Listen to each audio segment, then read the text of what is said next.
அண்ணா பல்கலைக்கழகத்தில் மாணவிக்கு பாலியல் வன்கொடுமை தமிழக அரசு வெட்கி தலை குனிய வேண்டும்.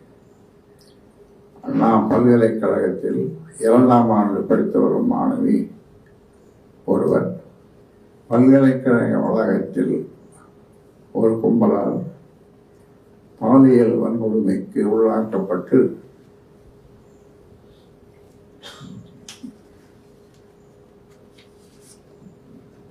மருத்துவமனையில் அனுமதிக்கப்பட்டிருக்கிறார். புகழ்பெற்ற அண்ணா பல்கலைக்கழகத்தில் கூட மாணவிகளுக்கு பாதுகாப்பற்ற நிலை நிலவுவதற்கு